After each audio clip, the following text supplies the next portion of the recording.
Texas Governor Greg Abbott has begun his response to Joe Biden's border crises and pro-illegal immigration policies. First bus of illegal aliens from the Lone Star State officially arriving in the swamp. Our congressional correspondent, Kilmany Ducart, is live in the nation's capital tonight.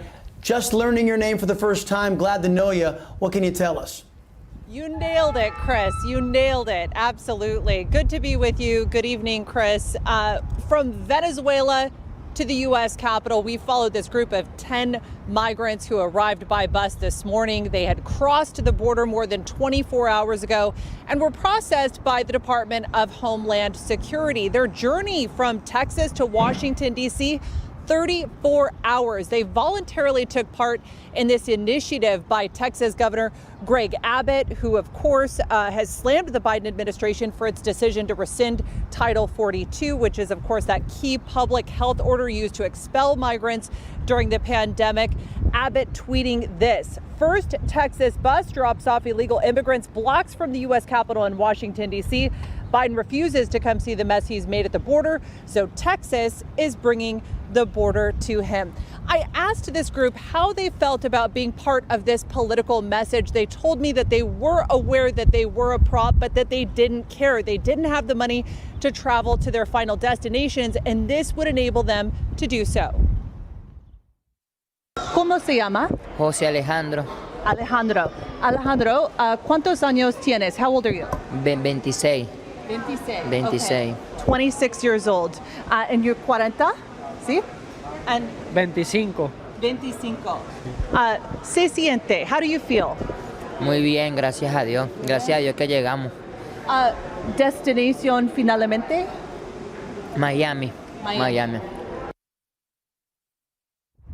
Well, this woman right here was arriving with her husband and 2 small children. She said that this was the best way for her to get to New York, which was their final destination. That's where they wanted to be. But this is anything but organized. The fact that DHS took all of their IDs means they couldn't board trains or planes for that matter. So Catholic Charities stepped in, organizing things on the ground, trying to get them onto buses. I spoke with one of the organizers. Take a listen. You know, it's a long journey. They've made the journey. One man said his shoes were stolen by police in Mexico. They're asking for showers. They want a change of clothing. They need some food. They're here to work. They said, we came to work. We want to work. But they, you know, right now they're just tired, and they're looking at being put on a bus for another 40 hours to Miami. Chris, more buses expected this week. And of course, the White House has dismissed this as a publicity stunt. One Republican congressman called it a gimmick. But either way that you look at it, this is a debate that continues to rage in Congress. The $10 billion COVID funding relief is stalled by Republicans who want to leverage reinstating Title 42. Congressional correspondent Kilmany Ducart in Washington. Thank you very much. Appreciate it. Joining me now for more reaction on this, Sheriff of Goliad County, Texas, Roy Boyd. Sheriff, it's always great to have you. So, few dozen illegal aliens voluntarily relocating to the swamp. Just 2.5 million or so to go. Wouldn't the better part of valor be for Texas to investigate ways, I don't know, stopping illegal entry to begin with? Well, I have to agree with you, Chris. While I appreciate the governor's attempt to get attention to this matter, I think that no matter what we do, we're not doing any good unless we prevent them from crossing the river. Once they've crossed the river, we've lost. In essence, they have a beachhead. They're here. They're not going anywhere. Until the federal government decides to reinstate Title VIII enforcement activities, all of this is for show. The only thing that can be done is prevent them from coming over the border. And the only way I see to do that is to shut the ports of entry down. Yeah. And I have a question, too, for Catholic Charities who think this is all normal. When are they going to be working on allowing Americans to show up willy-nilly in everybody else's country whenever the hell we want to?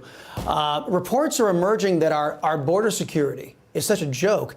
Many illegal aliens are taking selfies to show they successfully broke into America without our permission.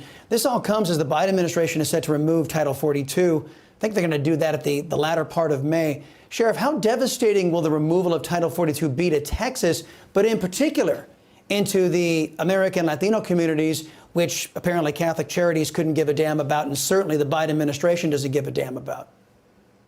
Well, Catholic Charities, Jewish Family Services, and the Red Cross are all working against us in this effort.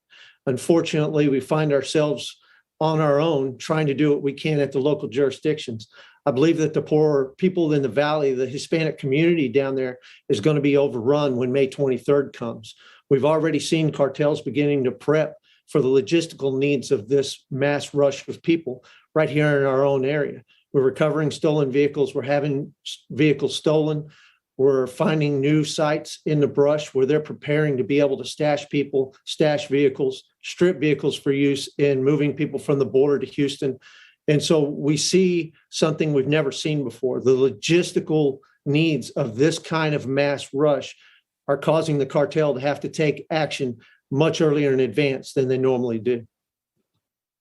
Well, those who believe in the rule of law are blasting Joe Biden, unlike those who support breaking the law, who are helping Biden.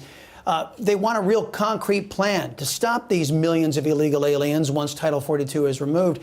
Even some Democrats are feigning outrage, including the current gubernatorial candidate, Robert Francis Beta O'Rourke. Estimates say 18,000 illegal aliens per day could be streaming across the Texas border. And we've talked to Democrats down there who are fed up with being ignored by Biden's leftist millennial know-nothings. What are Democrats telling you? Well, to be quite honest with you, I don't hear anything out of Democrats. And people like Beto O'Rourke are people that I don't listen to, because he's going to say what he thinks he needs to say to try to get the center of right to vote for him. Anybody who votes for him and thinks he's actually going to do anything other than what he said the first time he ran, which is he's going to take away your guns, they're just fooling themselves.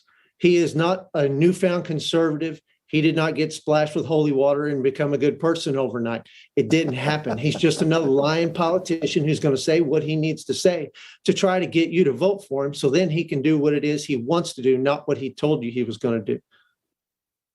Well, we have asks out for those Democrat officials who say that we return their phone calls, but the Biden administration won't. Thank you, Sheriff Roy Boyd. Thank you very much, sir.